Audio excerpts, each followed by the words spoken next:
आदाब, जोहार, प्रणाम। आप सब जानते हैं कि पूरे देश में एक नफरत का माहौल है और उसको कहीं ना कहीं नियमित करने के लिए, मोहब्बत में बदलने के लिए हम सबों का प्रयास जारी है। ऐसे एक प्रयास में हम लोग भारत जोड़ो सम्मेलन करने जा रहे हैं। उस सम्मेलन की तैयारी के निमित्त उपस्थित झारखंड के प्रभारी अल्पसंख्यक विभाग के उमैर खान साहब, हमारे कार्यकारी अध्यक्ष आजादा अनवर जी हैं, प्रदेश के अल्पसंख्यक विभाग के नवमनोनीत अध्यक्ष मंजूर अंसारी जी, हमारे प्रवक्ता डॉक्टर एम तौसीफ जी, जो यहाँ के प्रदेश कांग्रेस के महासचिव, और इस कार्यक्रम को नज़दीक से देखने के लिए परविंदर सिंह जी, और लीडरशिप डेवलपमेंट मिशन के जो यहाँ प्रभारी हैं फिरोज खान जी, सभी लोग हम लोग मिलकर के एक प्रयास कर रहे हैं कि जो आदरणीय राहुल गांधी जी ने 4000 किलोमीटर की यात्रा की थी कन्याकुमारी से लेकर कश्मीर तक, जो पूरे देश में एक नफरत का माहौल था, उसको मोहब्बत में बदलने के लिए उनकी एक शुरुआत थी और उसमें कहीं ना कहीं अब हम सफल होते दिखाई दे रहे हैं। उन्होंने स्पष्ट शब्दों में कहा था कि नफरत के बाजार में मोहब्बत की दुकान खोलने निकला हूं, और सच पूछे तो मोहब्बत की दुकान खुलनी शुरू हो गई है। आपने देखा किस तरह से कर्नाटक में बजरंगबली जी का राजनीतिक इस्तेमाल किया जा रहा था और बजरंगबली ने वहां के लोगों को सद्बुद्धि दी। बजरंगबली ने वैसे लोगों को ताकत दी जो सचमुच में इंसानियत को जिंदा रखना चाहते हैं। हिंदू, मुस्लिम, सिख, ईसाई, बौद्ध, जैन, इन सब से ऊपर उठ करके जो एक उनका सोचना होगा, हम समझते हैं ऐसा, उस अनुरूप कर्नाटक में रिजल्ट आया।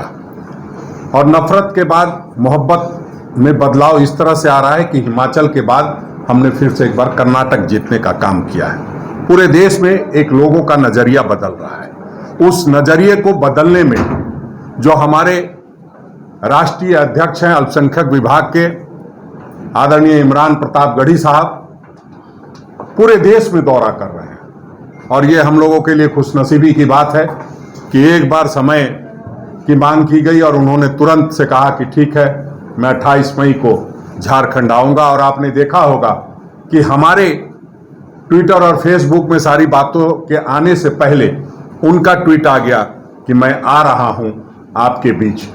तो निश्चित रूप से हम लोगों के लिए गौरव की बात है कि जिस उद्देश्य को लेकर के आदरणीय राहुल गांधी जी ने यात्रा की शुरुआत की थी, उसको हम अंजाम तक पहुंचाने में लगे हुए हैं। और उसमें इमरान प्रताप गढ़ी साहब का, जो आप जानते हैं किस तरह का उनके बोल होती है और किस तरह से एक जो सद्भाव का वो वातावरण पैदा करते हैं, उस निमित्त वो बोकारो के करबला मैदान में आ रहे हैं। और हम समझते हैं कि उसके बाद एक नई तस्वीर झारखंड में आपको दिखाई देगी। अब सब कुछ एक जैसा दिखने लगेगा। तमाम जो समुदाय के लोग हैं, चाहे वो सिख समुदाय के हों, चाहे ईसाई समुदाय के लोग हों, बौद्ध समुदाय के लोग हों, जैन समुदाय के लोग हों, मुस्लिम भाई हों, सभी लोग एक मंच पर आपको दिखाई देंगे, ऐसा मैं समझता हूं। उमैर खान साहब और मंजूर अंसारी जी ने मिलकर के ये एक ऐसी चीज़ें लिखने का काम किया है जो हम समझते हैं आने वाले समय के लिए, सिर्फ राज्य के लिए ही नहीं, पूरे देश के लिए एक नया आयाम साबित होगा और हम उसमें सफल होंगे। 28 तारीख को आ रहे हैं। आप सभी लोगों से आग्रह होगा कि आज के बाद जब भी कोई विषय आए इमरान प्रताप गढ़ी साहब का, तो निश्चित रूप से आप अपने समाचार में प्रकाशित करने का काम करेंगे और जो वो मोहब्बत का पैगाम लेके चले हैं उसको जन जन तक पहुंचाने का काम करेंगे। तभी जाकर के हम अपने उद्देश्यों में, जो देश के लोकतंत्र में संविधान में सभी लोगों को सम्मान देने की बात कही गई है और उस निमित्त हम लोग निकले हैं, उसको हम पूरा कर पाएंगे। अब मैं चाहूँगा कि उमैर खान साहब आए हैं, अपनी बात को रखेंगे। हमने तो चूँकि मेरा भी दायित्व था इसलिए आज प्रेस कॉन्फ्रेंस में शामिल हो गया, वरना मैं चाहता हूं कि और सर विस्तार से हमारे आदरणीय अध्यक्ष जी ने बता दिया आपको। सर आपको पत्रकार महोदय पता ही है, लोकतंत्र कमजोर हो रहा था, चौथा स्तंभ भी सपोर्ट नहीं कर रहा था विपक्ष का, तो हमारे नेता ने भारत को जोड़ने की यात्रा शुरू की। भारत को जोड़ने की जब यात्रा शुरू की तो देश की राजनीति मुद्दे पे होने लगी, नौजवान रोजगार की बात करने लगा। जहाँ से यात्रा गुजरी वहाँ की मैं बात कर रहा हूँ, क्योंकि उस यात्रा में अध्यक्ष जी को पता है मैं भी राहुल जी के साथ था, कन्याकुमारी से कश्मीर तक मैं भी चला।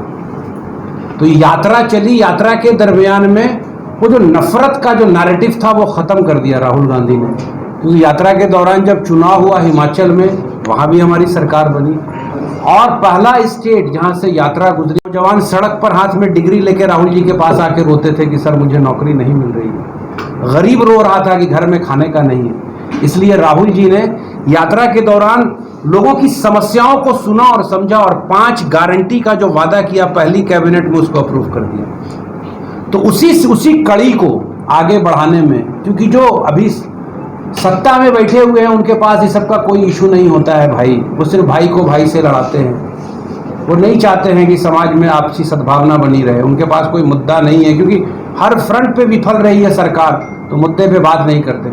उसी कड़ी को आगे बढ़ाने में all India AICC minority department ने ये फैसला किया है कि पूरे भारत में भारत जोड़ो सम्मेलन के नाम से प्रोग्राम करेंगे। और हम लोग का सौभाग्य है कि हमारे जो यहाँ के PCC अध्यक्ष हैं उनका इतना ज़बरदस्त हम लोग को उन्होंने कोऑपरेट किया है इस सभा को करने में। करबला मैदान में ये सभा होने जा रही है, हमारे सम्मानित अध्यक्ष और प्रदेश के कांग्रेस के तमाम सम्मानित नेता मंच पर होंगे, हमारे राज्यसभा सांसद और राष्ट्रीय अध्यक्ष अल्पसंख्यक विभाग के वो भी होंगे, नए चेयरमैन हमारे मंजूर अंसारी जी होंगे। और इस बात का पूर्ण विश्वास है कि हम लोग इस सम्मेलन के माध्यम से देश की राजनीति को मुद्दे पे लाएंगे। जब हमारा युवा शिक्षा की बात करना शुरू कर दे, जब हमारा युवा रोजगार की बात करना शुरू कर दे, जब समाज का हर वर्ग देश की बेटी जो जंतर मंतर पर बैठी है उसके पक्ष में आवाज़ उठाना शुरू कर दे, तब हम समझेंगे कि हमारा लोकतंत्र फिर से मजबूत हो रहा है, क्योंकि जब सियासत मुद्दे पर हो रही है। इसलिए हम चाहते हैं आप लोकतंत्र के चौथे स्तंभ हैं, आप भी इस नैरेटिव को लाइए और देश के हित में, समाज के हित में, बेहतर वातावरण के लिए, देश के विकास के लिए, नौजवानों के फ्यूचर के लिए मुद्दे पे लाइए। और हमारी जो भारत जोड़ो सम्मेलन है उसका कवरेज कीजिए। और बाकी अध्यक्ष जी यहाँ पर हैं, तमाम सम्मानित नेता, हम लोग मिलजुल के एक बेहतर कार्य करेंगे। नहीं, मैं पत्रकार महोदय, मैं आपने सवाल किया, मैं उसका जवाब दूंगा आपको। ब्रिजभूषण सिंह जी क्या हैं? IPC की कोई ऐसी धारा नहीं है जिसका मुकदमा उनके ऊपर नहीं है। आदरणीय हमारे उत्तर प्रदेश के मुख्यमंत्री योगी आदित्यनाथ जी मुख्यमंत्री बनने से पहले IPC की कोई ऐसी धारा नहीं है उनके ऊपर मुकदमा नहीं। तो मैं ये कहता हूँ हिंदुस्तान संविधान से चलेगा, कानून का राज कायम होना चाहिए। मैं ये कह रहा हूँ अतीक अहमद 5 मर्तबा विधायक रहे, 1 मर्तबा सांसद रहे फूलपुर से।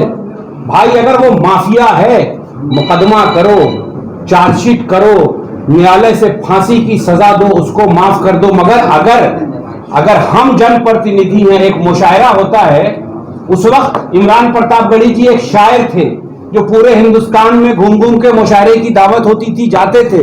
वहां के लोकल अगर सांसद या विधायक वहां बैठे हुए हैं तो जाहिर सी बात है मुख्य अतिथि के लिए शायर जो है अपने अंदाज में बात रखते हैं। इसमें कौन सी बात हो गई? क्या इमरान प्रतापगढ़ी की माफिया हो गई?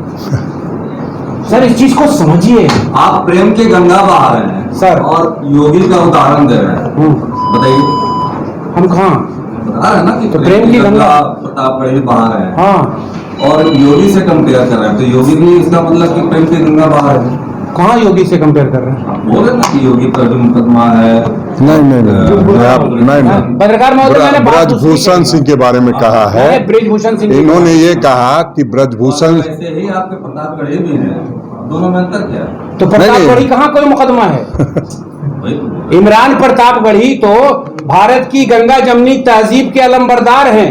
वो तो जहां जिस प्रोग्राम में जाते हैं भारत की साझी विरासत और साझी संस्कृति को बचाने की दुहाई देते हैं। वो तो कहते हैं कि मैं वही समाज बनाना चाहता हूं जहां संजय और सलीम साथ में खेले और किसी तरह का भेदभाव ना हो। तो वो तो उस चीज का तो माफिया को प्रश्रय दे रहे थे ना। नहीं उन्होंने कहा नहीं,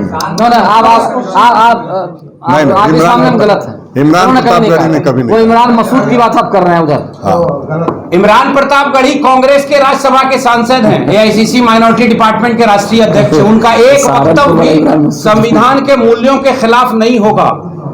हमेशा समाज में बेहतर वातावरण पैदा करने की बात उन्होंने की। हम तो कहते हैं कि हम लोग हिंदुस्तान के संविधान की बात करते हैं, लोकतंत्र की।